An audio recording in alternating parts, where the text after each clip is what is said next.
You are listening to Insights from the Conference Board.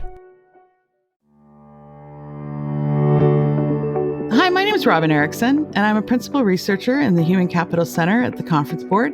It's my pleasure to welcome you to this edition of Insights. I'd like to get us started by asking you a provocative question.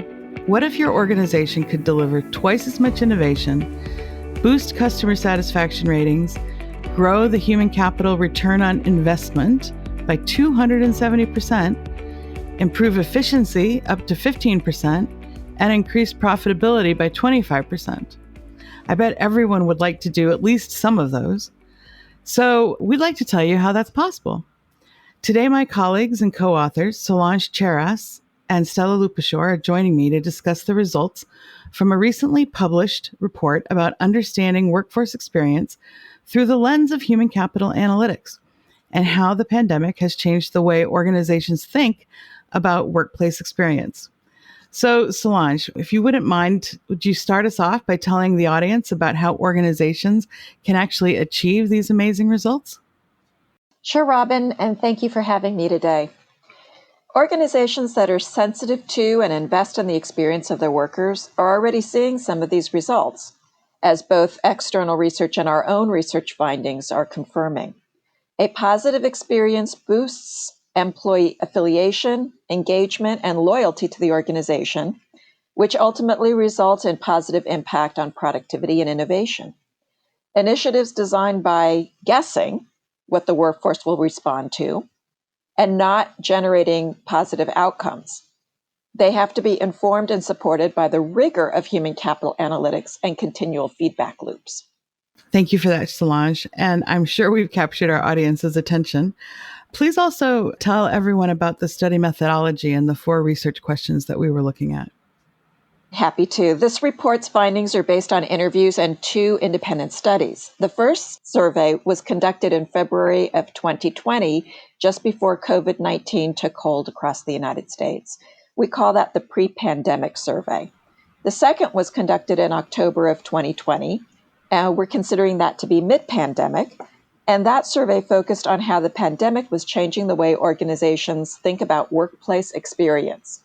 The 4 research questions, not to be confused with the 4 Passover questions, include: how have the events of 2020 changed how organizations think about the workforce? How can we better understand the workforce experience through the use of analytics? How can we better understand the relationship between the workforce experience and human capital, or HC programs, supporting the end-to-end employment lifecycle?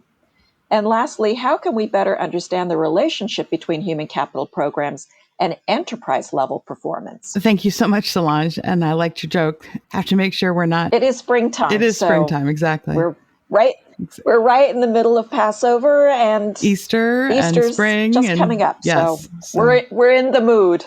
Thank you for that background information. And Stela, I'd love to have you walk us through what we found in regard to understanding the workforce experience through the use of human capital analytics, and also how we expanded the Conference Board definition of employee experience to define workforce experience.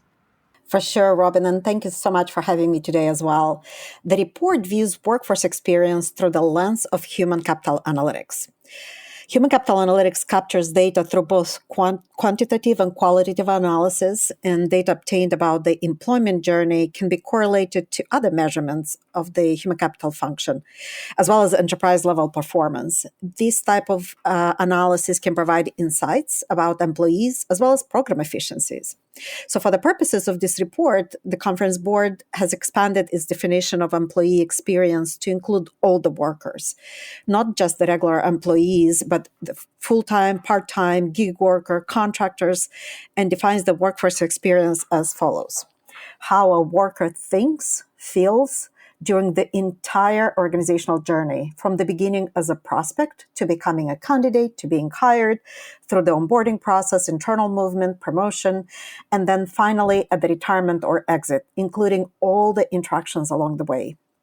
Our study participants demonstrated that they are starting to embrace this broader definition of the workforce, including staff augmentation, managed service providers, third-party sources, alumni, and even digital labor.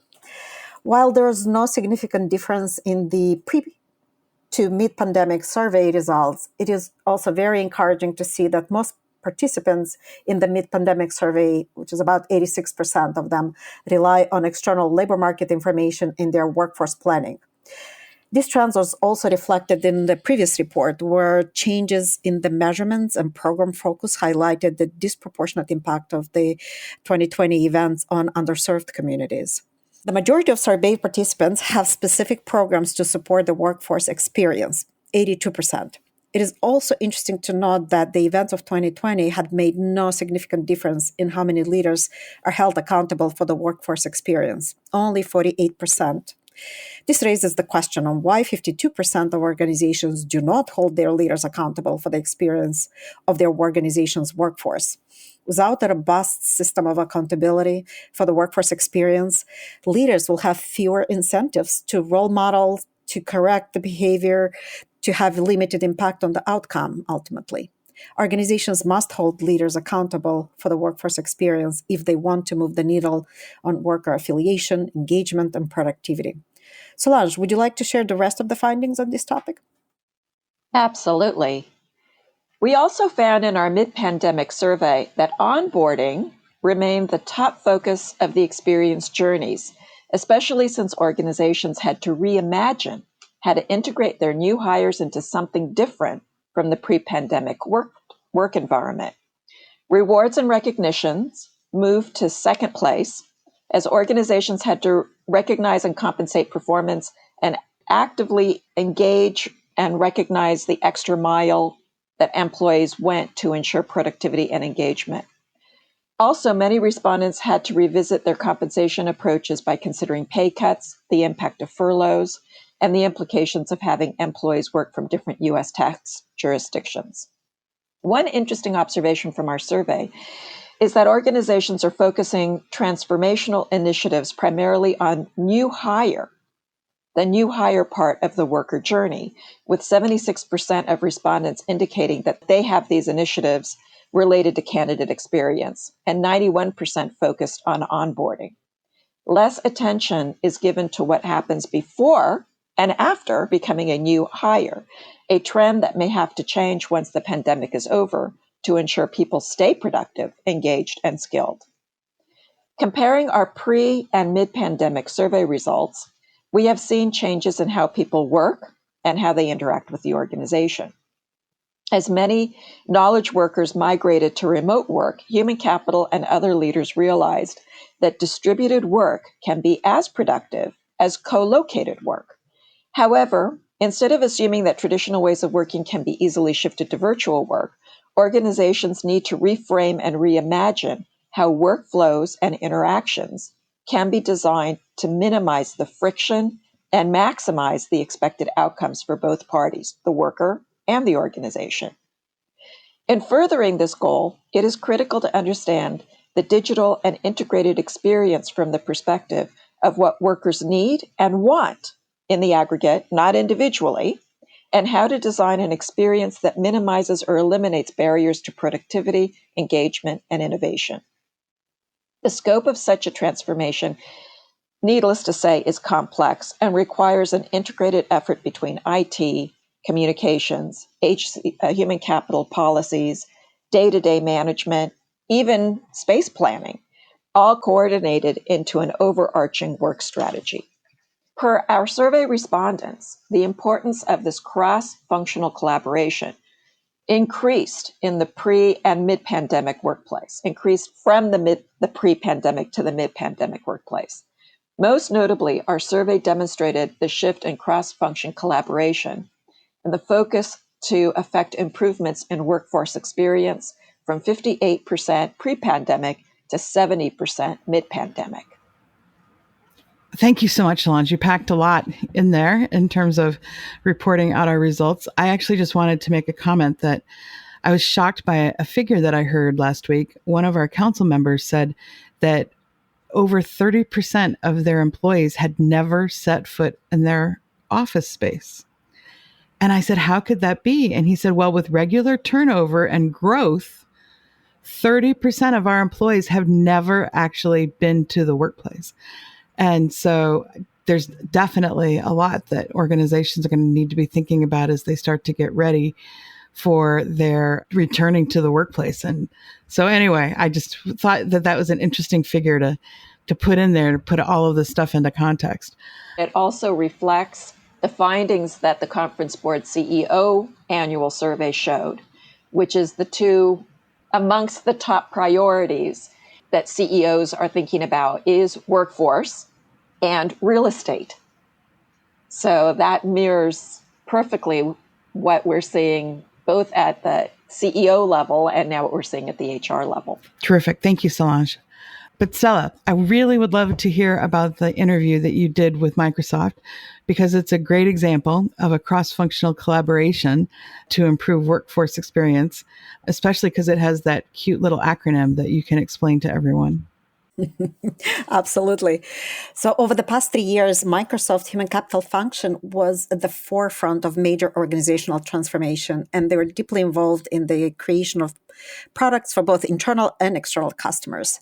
So this transformation was shaped by a very inspiring vision document that articulated how important it is, the employee experience. And that statement started with the following: at Microsoft, our workers define the identity of our company. We come to work every day to carry out our mission, to empower every person and organization on the planet to achieve more. And we require work environment and experiences that live up to the boldness of that mission. How inspiring is that? The company invested in creating a frictionless and secure physical and digital experiences throughout all the Microsoft facilities. So at the beginning, a lot of this work was focused on the physical and digital environment. The investments had included custom-built and integrated platform that was called My Hub. And this platform was providing a single access point for managers, for leaders, for workers, and even the former employees and partners to a variety of services and functions beyond just the HR and human capital processes. It also provided multiple channels and access to support that was enabled through applications, virtual agents, social media, old good phone and emails, or even in-person walk-ins. A variety of data, quantitative and qualitative, was used, including data from the Leach telemetry that was integrated in a lot of the Microsoft products, to understand what the users need, along with using the measurements of success. And these measurements of success were reflected through the so-called HEART framework, which is happiness, engagement, adoption, retention, and task success. So the one part that was exciting to me was the fact that workers were involved in deciding what are the next features, changes, improvements to be worked on. So in essence, it wasn't only the product owners and designers that were involved in those decisions, but it was a joint co-creative process with the workers. Designing, experimentation, and implementing the solution was done in a very agile fashion, and it was used to adapt the changes in how the work is done during the pandemic as well. I would encourage those of you who are interested to explore more this case study to check the full version of it on the TCB website. Thank you so much, Stela. I love the fact that Microsoft was able to come up with an acronym that actually gets to, no pun intended, but the heart of the employee experience, right? I mean, I love that both the acronym works and it sort of gets at the employee experience, which is looking at and trying to capture and keep the hearts of employees. So I would actually like to speak briefly now about our findings on the relationship between the workforce experience and the human capital programs that we were surveying. So as you guys know, human capital's traditional approach, which informs most of its decision-making, is to focus on improving processes, adopting new technologies, usually without pilots, not always successfully, and establishing program measurements with performance expectations specific to each sub-function within the human capital area. And most of the time, most of these functions are siloed. So this traditional approach excludes the value of the perspective of a customer. And in fact, this report, we initially called it the internal customer rather than the workforce. But that traditional approach excludes the approach of the employee, which is starting from a potential new employee's first experience as a prospect, and then become an applicant when they fill out many, many confusing forms, all the way to being hired and then growing within the organization. And then the experience of actually exiting or retiring from the organization and all the steps along the way. So in keeping with the theme of employee-centric approaches, we believe that the next horizon for human capital is to transition from that myopic, siloed, process-focused perspective to that of the worker journey, starting from the point where workers know nothing about the brand, moving to where they discover the brand, decide to bring their talent to it. They are inspired to apply, to join, to actually do the work, to be engaged, to get trained, advance their careers, and so on.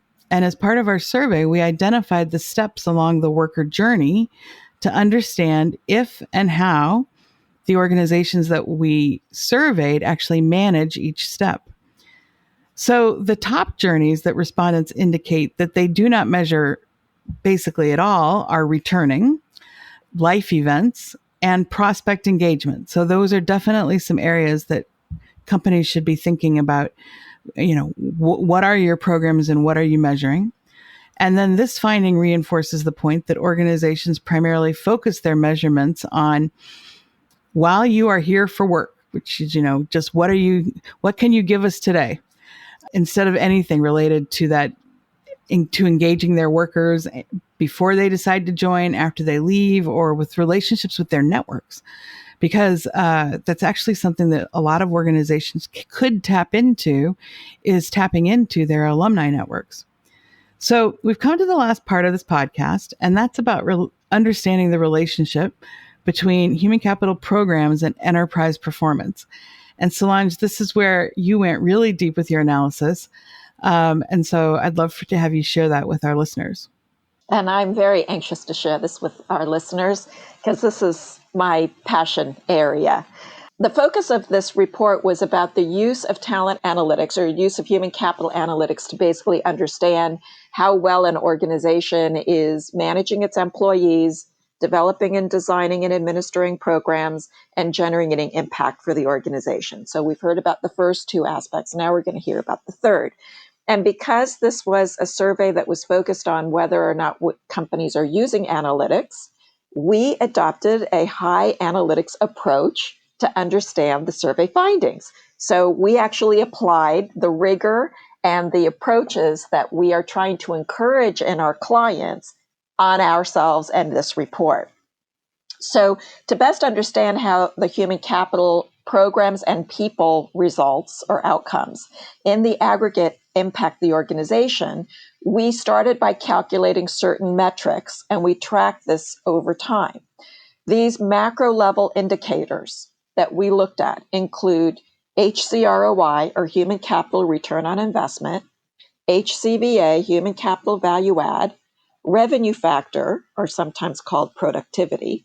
And if the company was public, which we segmented out public companies from our private company participants so that we could gather reliable and valid financial information, we were able to calculate HEVA, human economic value add, and HCMV, which is human capital market value. In the aggregate, these macroeconomic indicators inform how effective human capital programs are, how the level of contribution that the aggregate human capital has on the organization. And most importantly, and this is so timely, it helps organizations understand the material impact of human capital on their organizations. The alphabet soup that I just spouted are all algorithms that you can easily calculate in your own organizations and track over time, as well as correlate to other performance indicators in your organization. So if you track net promoter score or you track market share, in addition to tracking financial performance, you can use these to understand the contribution that human capital has on those performance indicators. For our study, we wanted to understand if there was a statistically significant and substantive impact on human capital based on some of these metrics that we identified. We used, as I said, data analytic approaches. We used bivariate analysis. We used ANOVAs, which is analysis of variance, and we used multivariate analysis, including structural equation models, to try to explain and predict what we were seeing in our own data.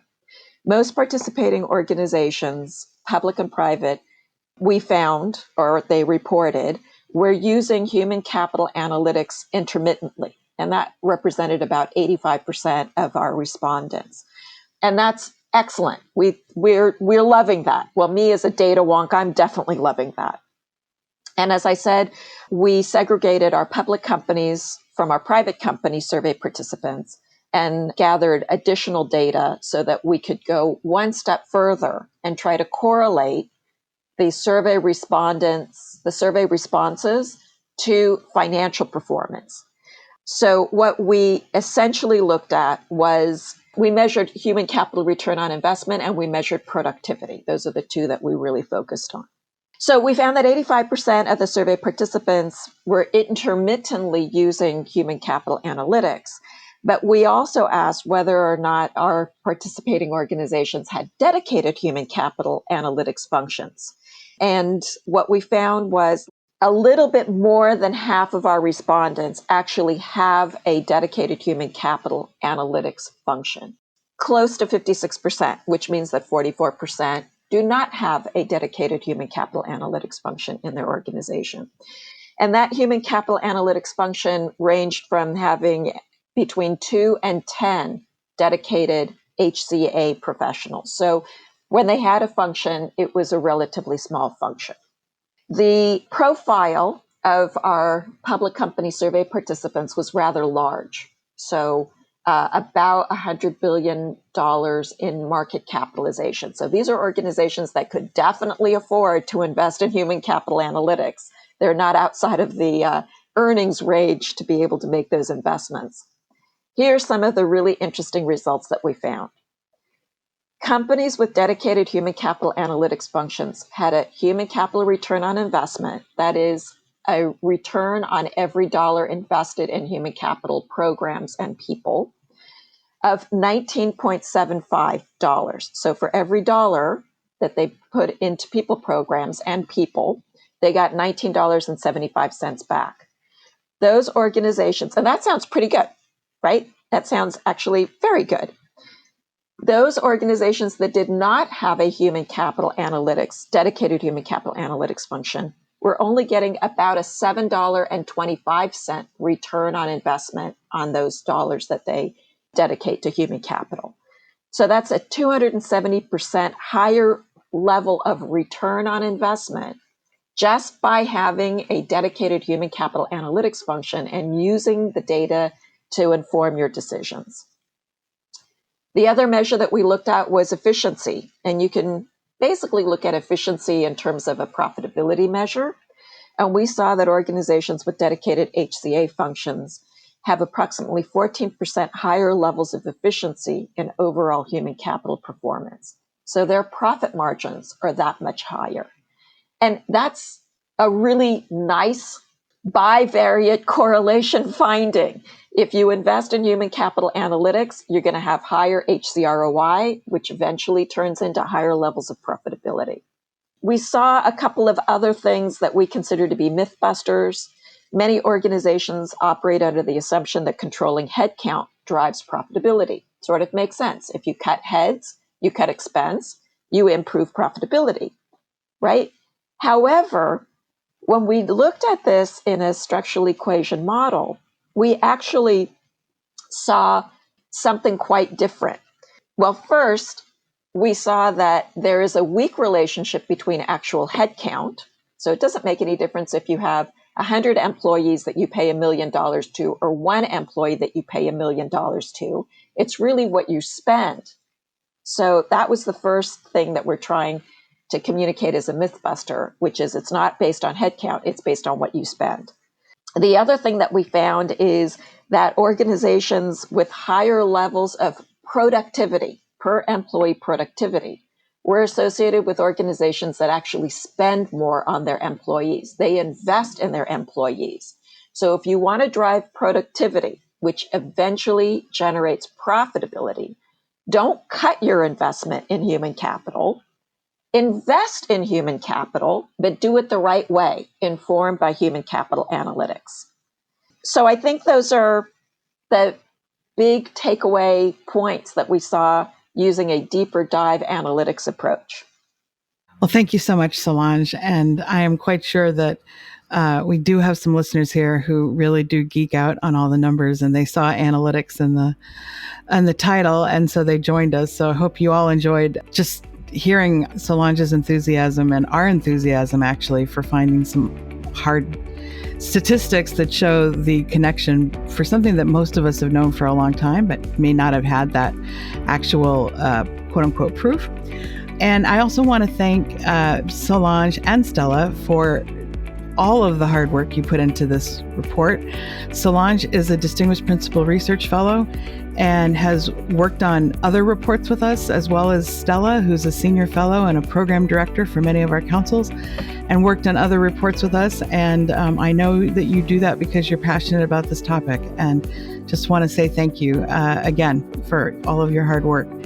And I'd also like to thank those of you who joined us today, and hope that you have a better idea of how organizations can accelerate value by using human capital analytics to understand the workforce experience. So if you'd like to find out more, please visit our website at tcb.org/podcasts or /webcasts for more interactive programs. We actually did do a webcast back in February of 2021, if you're interested in finding out more information on this. You can also find our podcasts on other platforms like iTunes or Spotify. Thanks again, and goodbye.